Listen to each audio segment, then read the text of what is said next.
In pest control, the two largest methods of growth are obviously one, digital marketing, and in attracting the customers to your business through a simple search term, which is pest control near me, and voice search that's dominating now.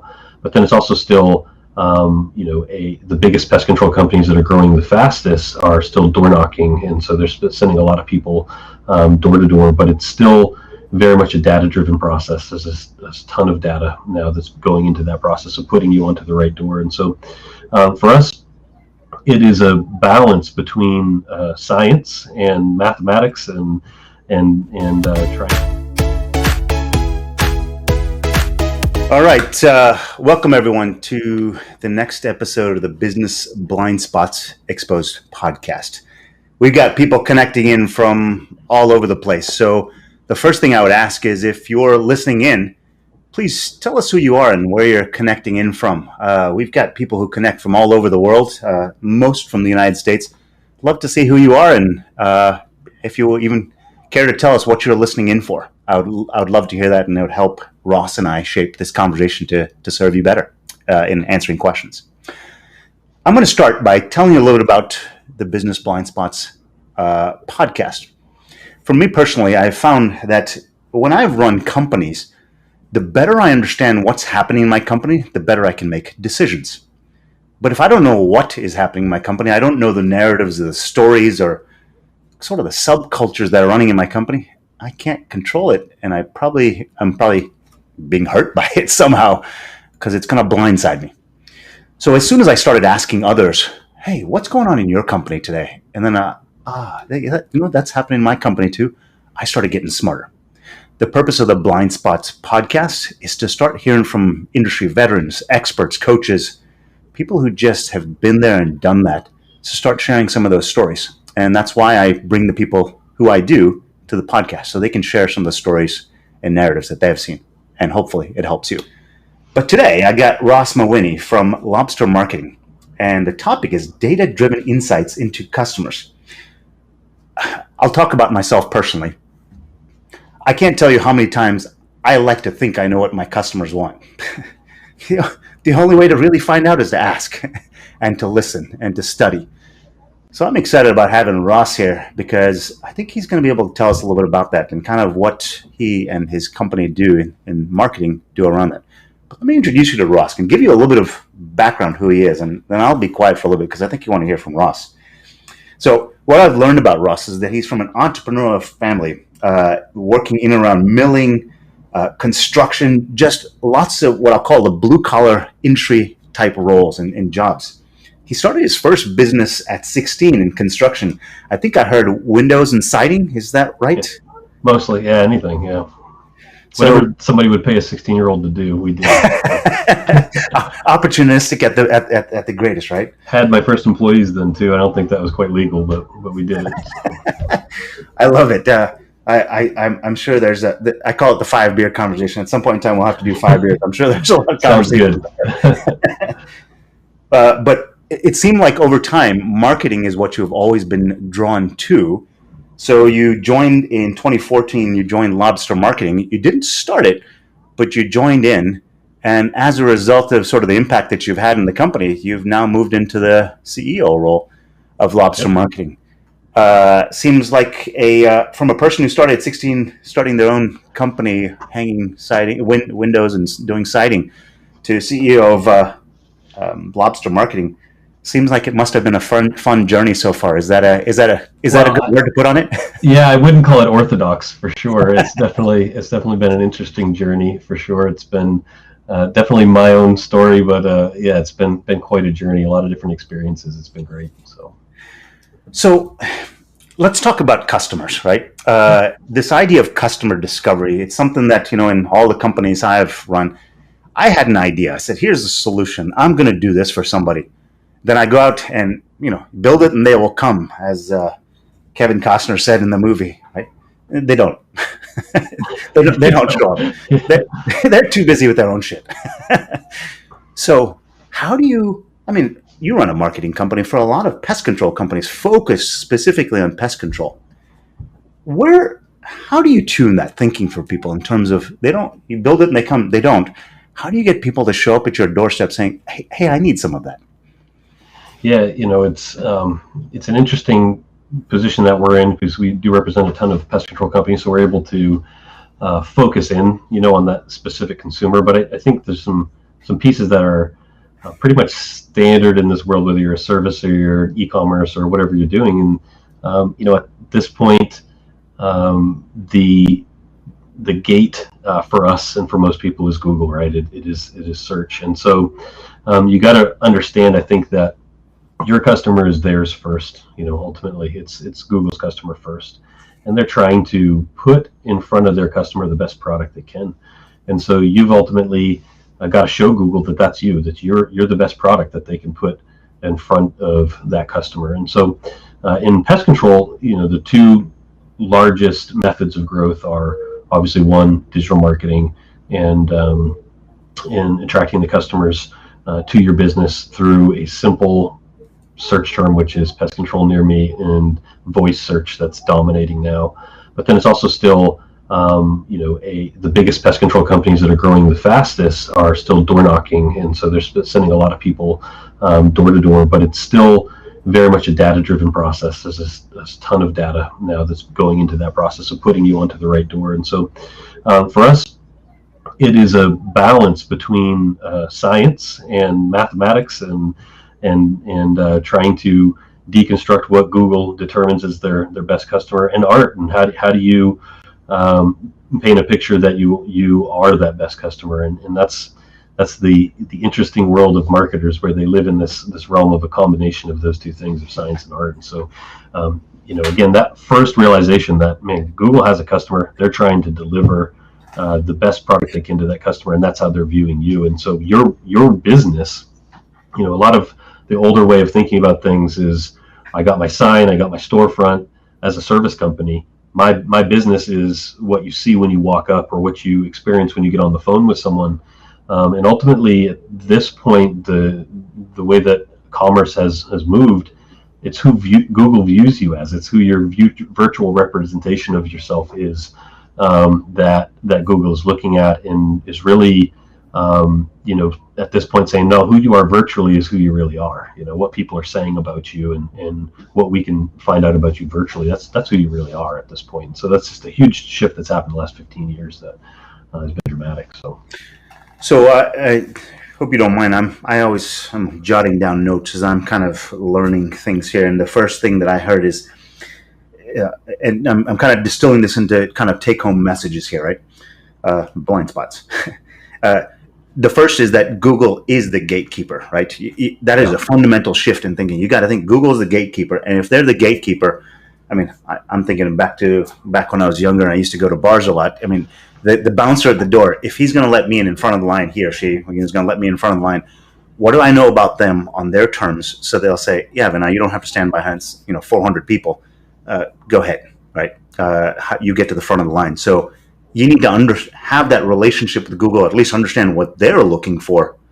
And once you start to think like that, that's when you'll start to push up in that ranking, right? And I love that elegant way of describing that. But the second part I heard is it's a balance between the science and the math. Google is a massive, massive company by many, many definitions. You're not going over there and shaking a hand and sliding a 20 to the guy so that he lets you in the door, right? No, that's right. They care about the numbers, right? So how are you putting the numbers in front of them so that they say, yeah, this one gets through? Am I wrapping that up the right way? Yeah, no, that's correct. Yep, it makes a lot of sense.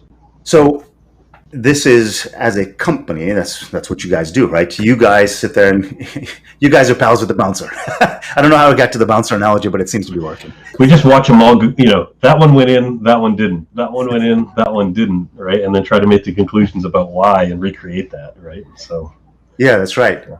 So to break it down for me a little bit more, right? Because I mean, and I think this is where the analogy starts to come apart in my mind. It's not one bouncer, right? Because Google is the bouncer, but there's lots of different geographies. There's lots of different types of services, lots of different types of consumers. And walk me through that a little bit.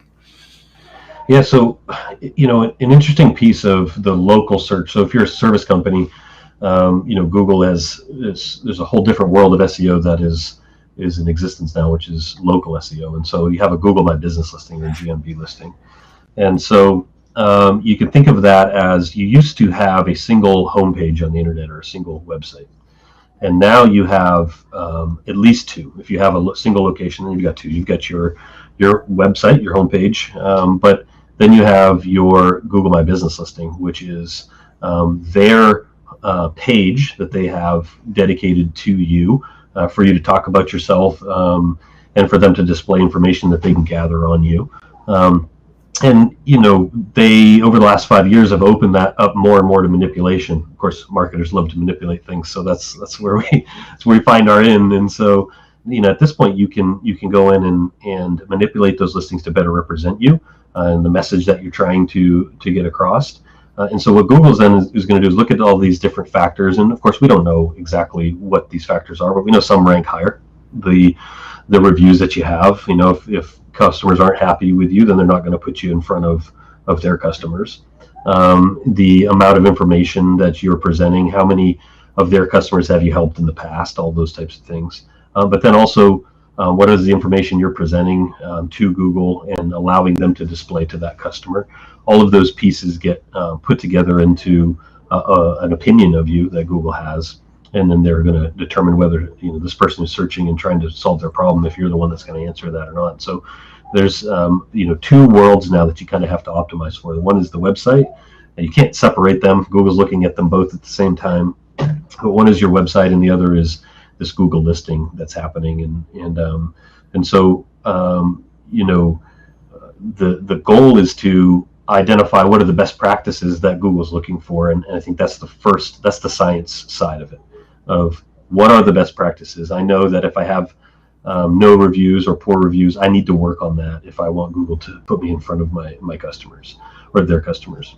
I know that if I don't have a website with any content or anything that's been happening for a number of years, then Google's going to look at me as a little stagnant, and they're going to ding me for that. So I'm looking for, do I have errors on my sites? Do I have problems that the searcher is going to run into?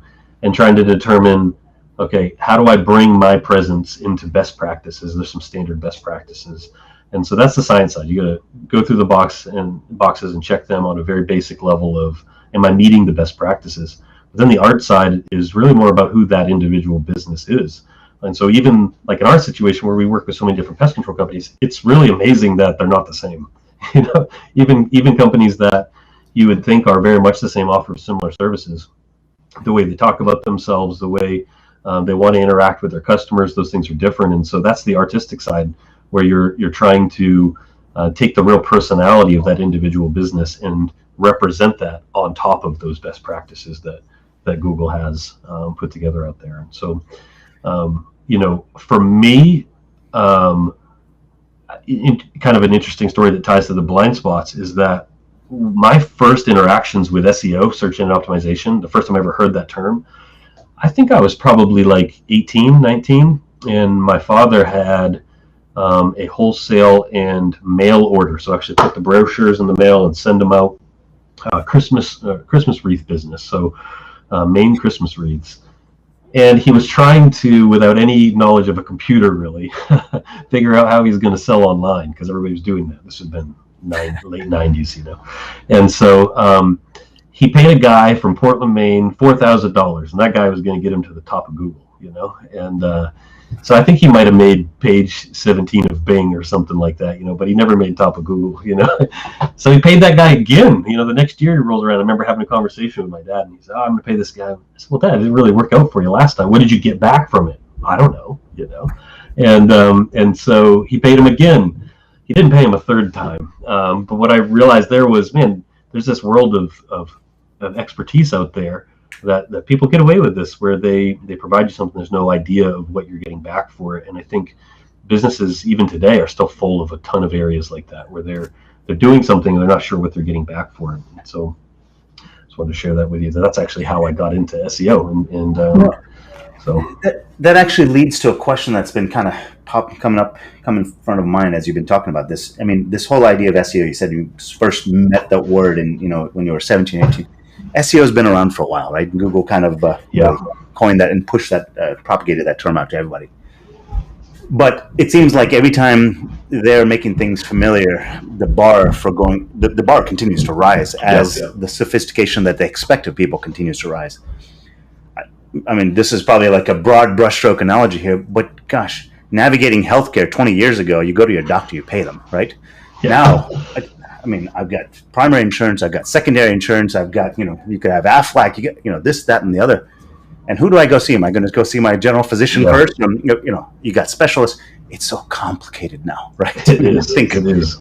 And I think that's part of what's happened here is that it's not what you used when you were 17, 18 is wrong. It's just that it's not enough to get you in the door anymore. Yeah. So actually, when I came into Lobster, we had been in business for 5 or 6 years, I think, at that point. And one of the things that we recognized early on and I started to work on was SEO specifically, because we were a little bit broader in our focus as an agency at that time. And yet we were doing about the same thing we were doing 5 or 6 years previous. And already, it was just at that point, it was results were starting to be reduced out of the same efforts. And so, that was 2014, like I said, so that was seven years ago. Now, if you were to wait 5 years and do the same thing, you'd be out of business. It is changing that fast now, where there's hundreds of updates to Google a year. And so there's just a tremendous amount of complexity to it. And we're not done, right? Where they're going with AI is that there's coming a day here, not too far from now, where no one at Google will be able to tell you what the secret sauce is either, because it'll be all AI driven. And once they launch that within a matter of hours, nobody will know. So we're going towards more complexity. But I think there's two ways to combat that. One is to both are probably necessary. One is to really try to continue to track down that complexity and categorize it, search through it, and find areas that you can manipulate or that you can attack. And the other is to double down on the best practices that have worked for a long time, which is building a good business and making sure that business is represented correctly online. And so I think both of those probably have to happen.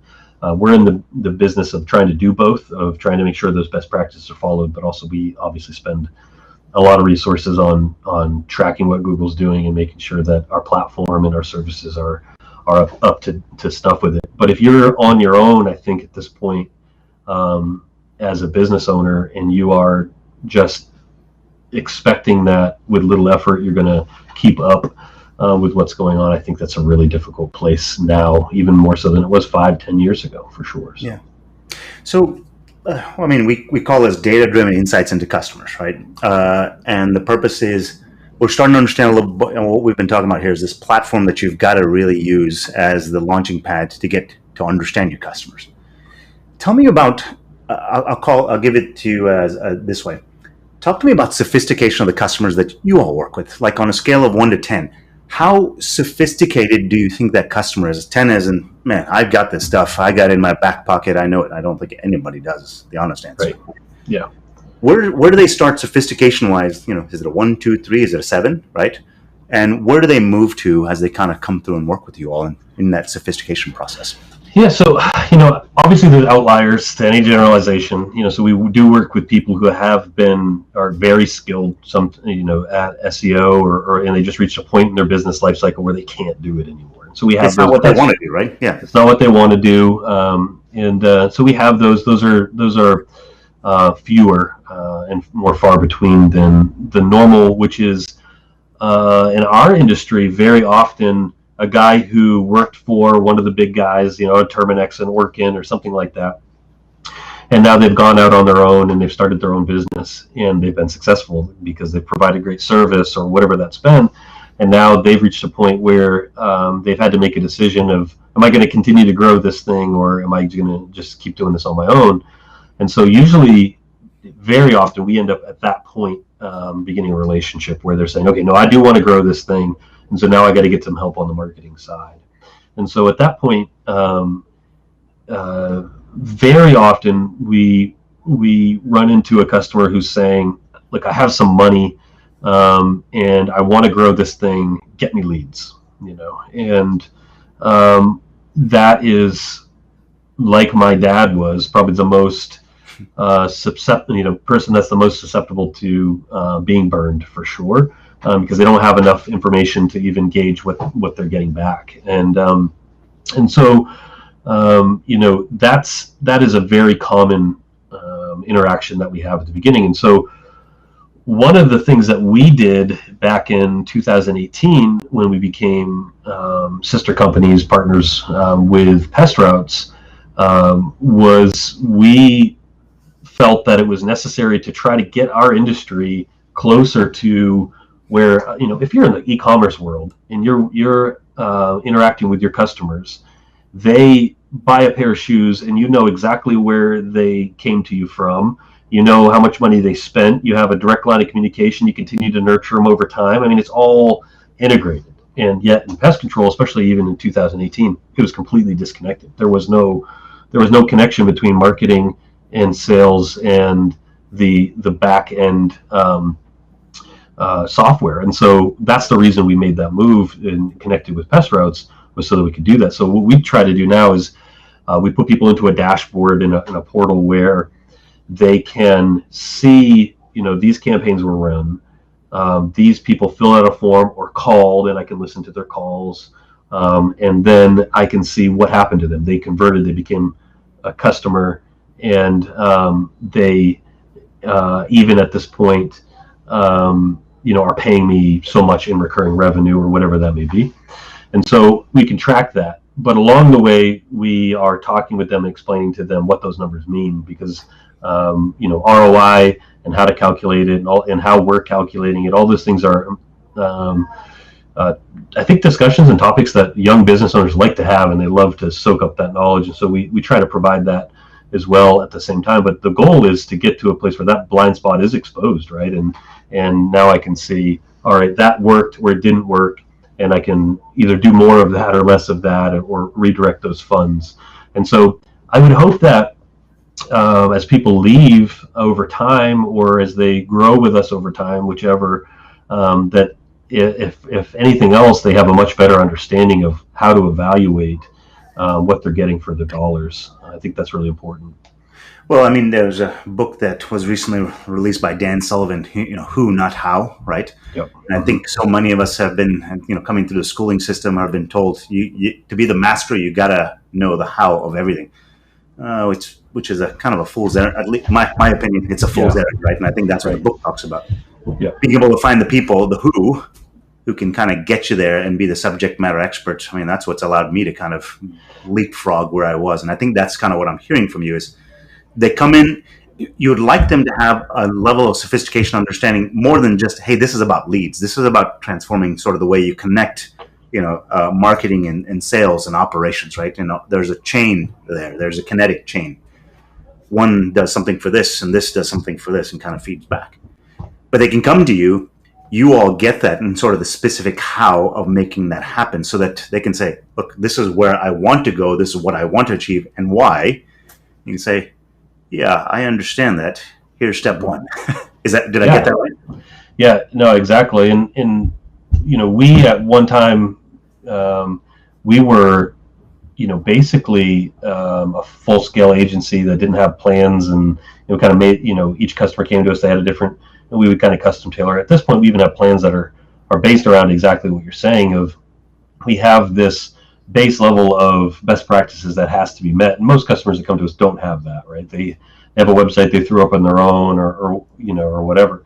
So we have a level of best practices that has to be met. And so, we can work towards doing that and trying to get somebody on maybe a limited budget to just that base level, but then they can work on adding to that over time. And that's where that art comes in. And what are we building on top of those best practices?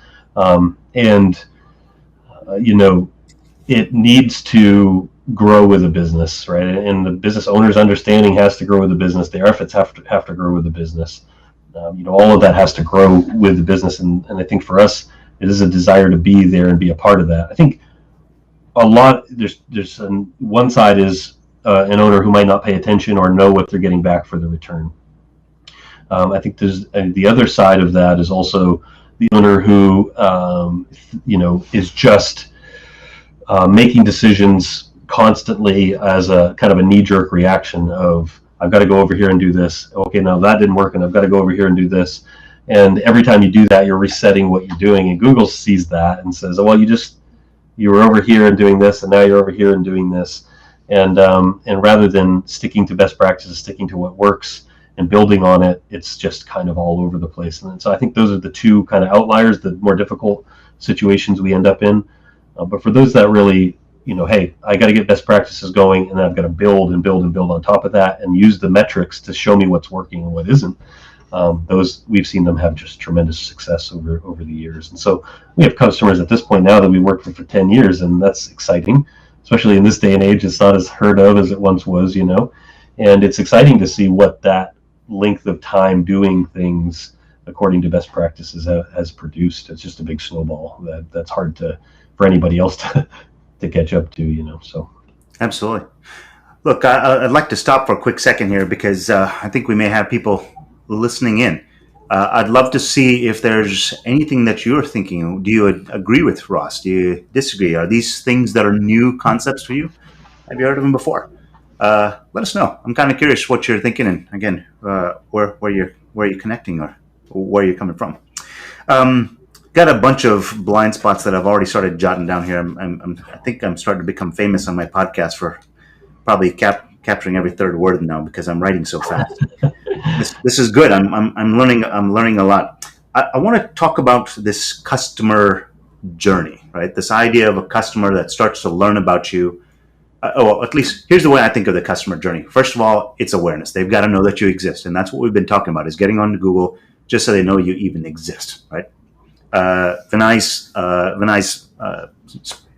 pest control company, for example, right? Once they know about me, there's that whole know, like, and trust component, right? They've got to start to see, hey, who are these guys? Are they in my neighborhood? Do they come to my area? Do they do the types of services I want?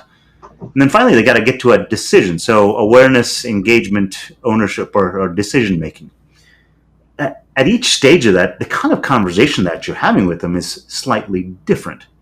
Talk me through how does that work? I mean, so somebody comes to Google and it says pest control near me.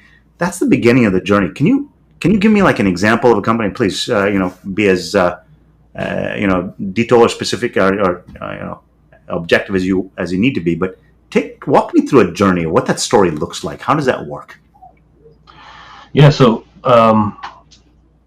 I think pest control near me works. I think a different example to start from would be like, what are these bugs in my bedroom? And so they type that in, and they're looking at that point to identify, is this thing going to, probably somebody in the house is freaking out. There's a lot of emotion involved in very often in an emergency pest control purchase, and so. They're looking for an answer quickly on what is this and is it going to hurt me? And so we create a lot of content to answer those questions, especially for specific regions of the country. So they're going to land. They're going to see first. Okay, this is, you've got two paths there at that moment. This isn't going to hurt me, and it is just annoying. That's one path. This is a bed bug, and I need to get out of my house right now. That is a different path. And so the person who has got that emergency situation where this is a bed bug and I want to get this out of my house right now, they're going to look to see quickly, can this company take care of me? And they're going to look for help quickly. And then it comes down to, at that point, number one, are you in my area? Can you service me? Number two, do you look professional? And number three, can I trust you? Which is a combination of, do you look professional, and what have other people said about you? What are your reviews? And then the last one is, how quickly can you get here, and how much do you cost? Right? That's just the two that are kind of sandwiched together at the end. And so for those situations, you got to get through those as fast as you can, because somebody just wants to they're not going to shop. Those customers don't shop around. They make a quick decision on somebody getting to their house. And if you can be that person that responds to them fastest and gets there quickest, then you're going to get that work. The other path, though, is somebody who recognizes, okay, this is some type of bug that's not going to bother me, but it is annoying and I want them gone. And I don't have a pest control service right now. They're going to start to do some research, and they're going to want to know information about what the services are, and are they healthy and green. And you don't see that as much with the emergency. Nobody cares if it's hurting the environment in the middle of the night when the bug's in the bed. They just want it gone. And but those that are looking for a plan to get rid of things that annoy them, that aren't quite so threatening to them, they're going to take more time. They're going to shop. They're going to read through, how is this company going to interact with me, and how are they going to treat my home? What's going to happen? They want to know what's going to happen. But they're really at that point still looking for, who do I trust to solve this problem? And once they've established this is the company I trust, then they'll go with that company ultimately. Usually they're not, as pest control consumers, they don't actually spend a lot of time price shopping. So going around from site to site and saying, well, this guy's the cheapest. So usually pest control purchasers are middle class or upper middle class. And so they're not as price focused. Yeah. They want somebody they trust to come fix the problem. But it still will then be, okay, can they service me, and when can they get here, and how much do they cost? But those are all much lower on the list than, how are they going to treat me? How are they going to treat my house? And can I trust them?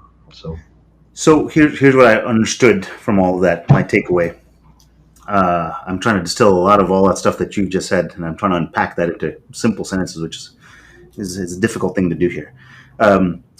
So I think what I heard is, you got to really start to get into your customer's shoes and understand how they think, right? What is the behavior? If they have a bug, if the question is probably, what is this bug, or what is this, rodent, whatever the case may be. The next question is, in their mind, the emotion that's going through their head, as in, do I need to get this out of my house right now? Because spouse, kids, whatever else, myself, I'm not sleeping until it is. Well, they're probably going to call you right away, and you need to be able to give them that action and respond to that. Alternatively, there's the side where someone says, all right, I got a little bit of time here. Let me find the person who I can deal with. And you got, I think there's a decision for a company to make there. Who are you really trying to service there? Right? Do you want to go at 2:00 in the morning? Well, that's fine. That's a different type of response and a different type of emotion that you're responding to. So it's ultimately about how you make these people feel, and understanding what their behavior is and helping them feel. Am I getting that right? Yeah, absolutely. Yeah, especially in this type of purchase. So there's a lot of decisions for a business owner right there. Yeah, right? There is. Mm-hmm. Walk me through that decision tree a little bit. How do you guide them through that pathway? Is it something they already know the answer to oftentimes? Yeah, I think there's a number of aspects to discuss in that. I think, with the basics of, you then make sure your representation is one that is somebody that you yourself would want to work with, and that, those in your target demographic would want to work with. And so I think that's really important. But a lot of the decisions now, I think, that are a little deeper, that a business owner has to make is how, like you said, do they want to answer the phone, at night or on the weekends? And of course, there's services now where you can have somebody else do that for you. But for us, that is, do you want to sell pest control online? Do you want to be able to not only provide them with these other trust factors, but the ability to actually say, well, actually, I can sign up, purchase, and schedule my time and get someone headed my way as soon as possible, all without leaving this website. And those are decisions that can be pretty big for a company, because they've used to doing something a certain way, or their scheduling works a certain way, and so it's not just so much about how I represent myself as far as my pictures are concerned or my information is concerned, but it's also, what are the tools that I use to interact with this customer, because we're in a world now where if you have 10 customers, they want to interact with you in 10 different ways. And so it's which of those are you going to adopt? Which ones fit your business are important decisions to make as well, I think, at this point. Well, so this brings up a really interesting point, or kind of what's going through, I'm rattling in my head as you're saying that, is just, as a data company, we often come in to help them visualize how to change the behaviors, employees, and the company, right? I talk about the 300-watt light bulb going to a 300-watt laser. The laser is incredibly powerful, right? Because you focus the effort here. And we often come to companies and we find out that they've got a bunch of KPIs, but when we start asking them questions, is that really getting you where you want? Because we can draw those conclusions for them.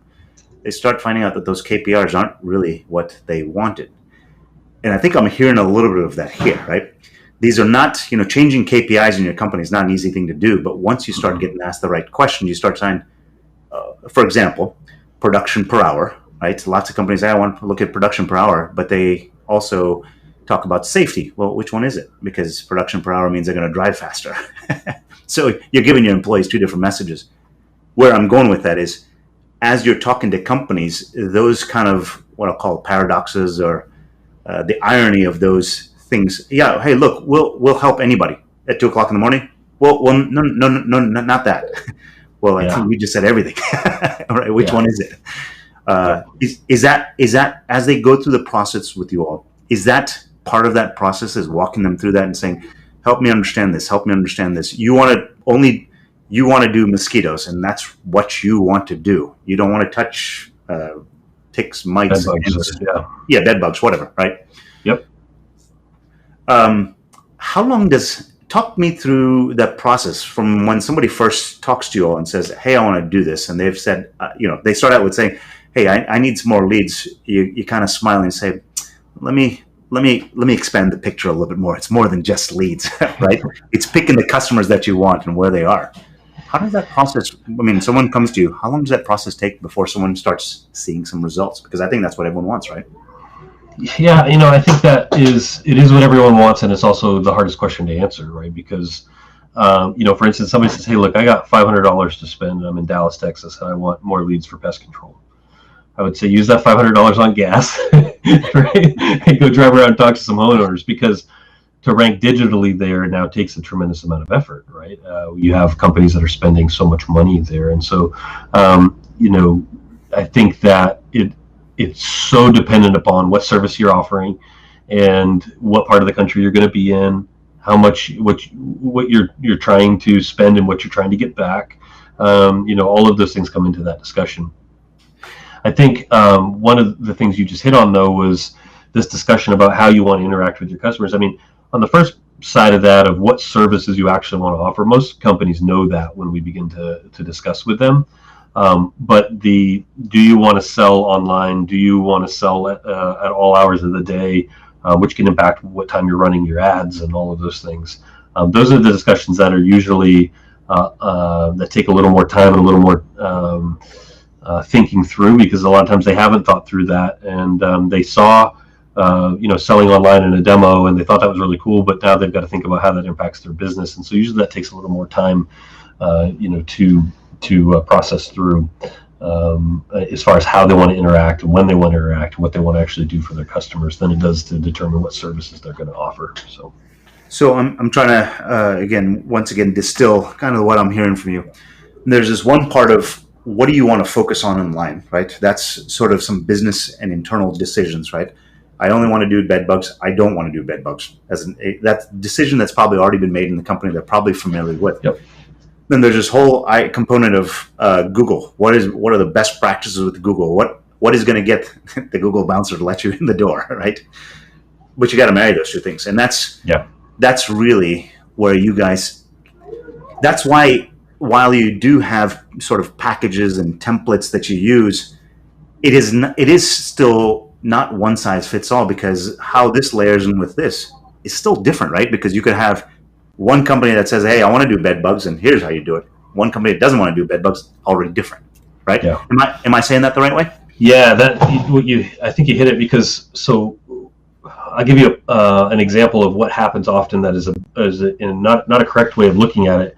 We might end up with a company that's saying, rather than saying what you're kind of where you're going, they're saying, "Hey, I really want this button color to be, a different color or whatever." And that's where all their focus is going.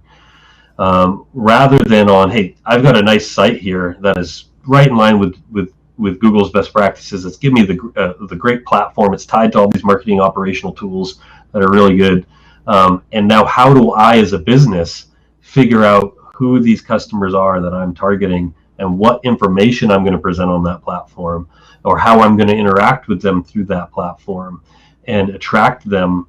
That's the piece that should be focused on over some of these other things that often gets a business owner's attention that are really not that important. I had a pest control owner at one time of a decent sized company, like a $5 million pest control company, tell me that they were talking with another person who had been a CEO at a big company, and he said, we spent $2 million to determine our button colors. And I said, well, if you spend $2 million to determine your button colors as a pest control company, you're probably going to be out of business because it's not relevant. It's not that relevant to you at your company size. You take the platform that is meeting all of the science, meeting all of the best practices, but interact with your customers, figure out who these customers are that you're trying to attract specifically, and think about how we're going to reach them rather than some of these details that are not as important. And it's easy, though, to get, I think, sidetracked by things that are just not important. One of the things I think I've learned over time is that being the smartest guy in the room is not usually, first of all, it's never been my strong suit. But being the smartest guy in the room is actually probably the worst position to be in, because I'm looking for others to constantly tell me how to do things better.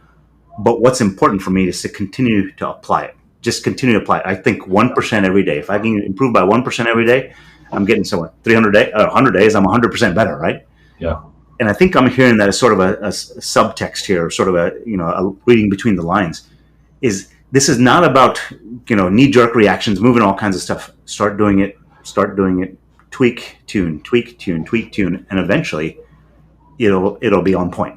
Is that fair?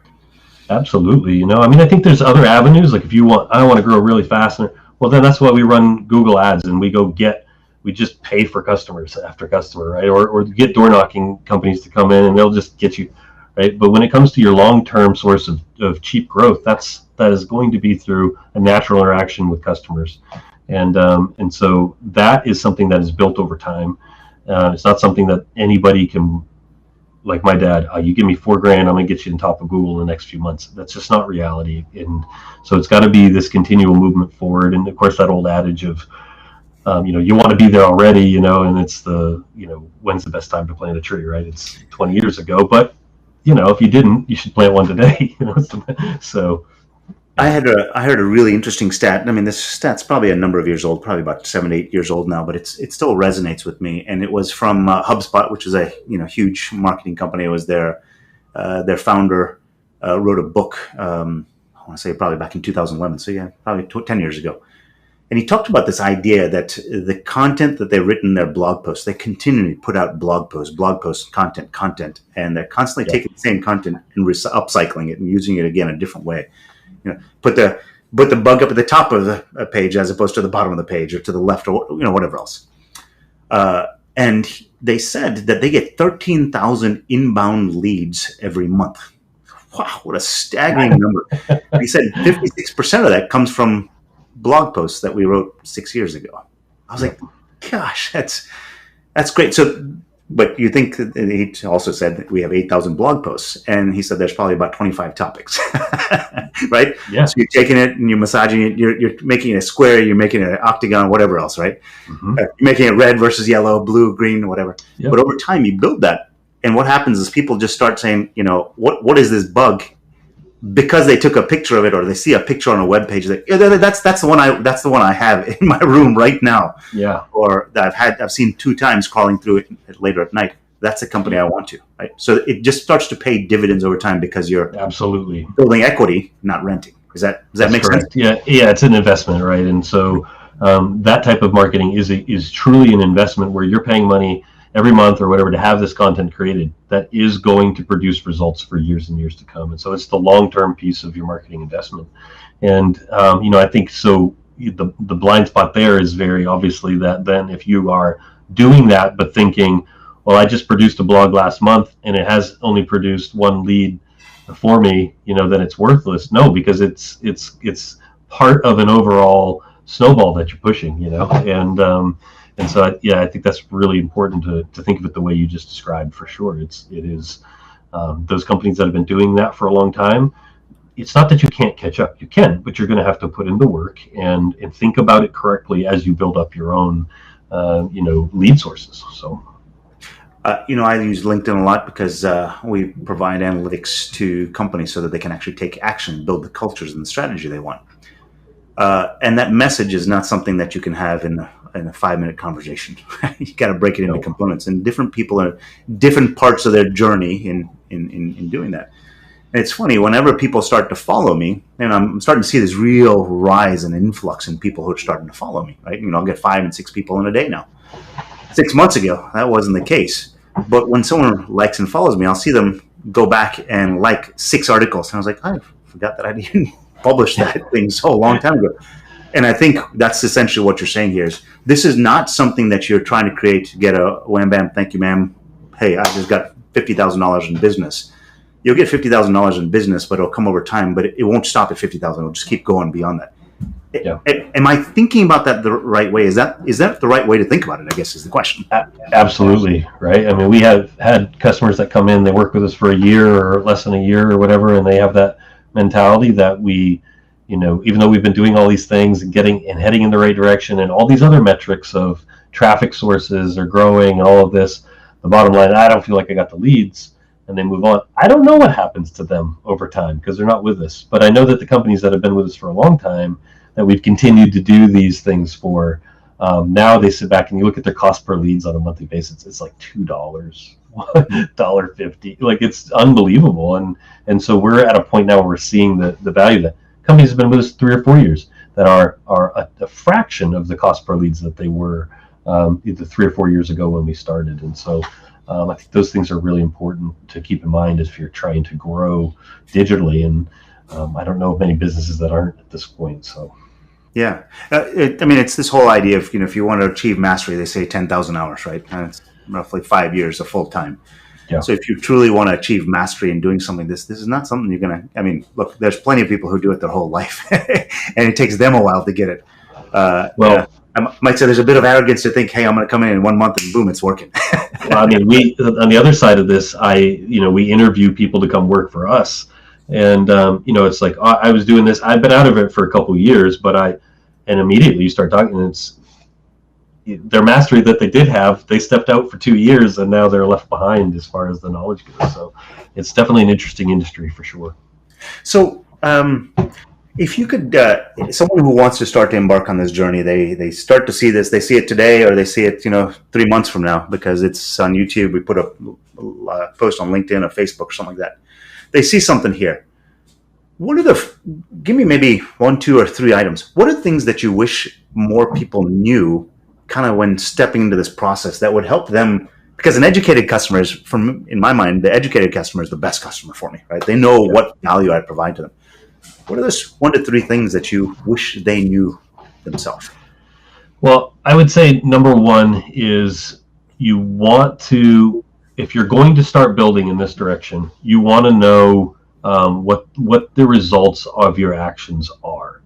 And so if that is, marketing and digital presence, you don't want to view it as, just a straight out one version of how many leads am I getting or whatever. There's a number of metrics that can show you what the results are of what you're doing around traffic, all of those things that are important. So you want to be building in an environment or with a platform that is going to give you the ability to see. I mean, that's HubSpot, all of those. That's what they've made their bajillions of dollars on. They want to be in a position, number 1, where you can know and understand what your results are from your actions. The second one I would say is you are either going to have to put that time in to get mastery in order to enact those best practices, or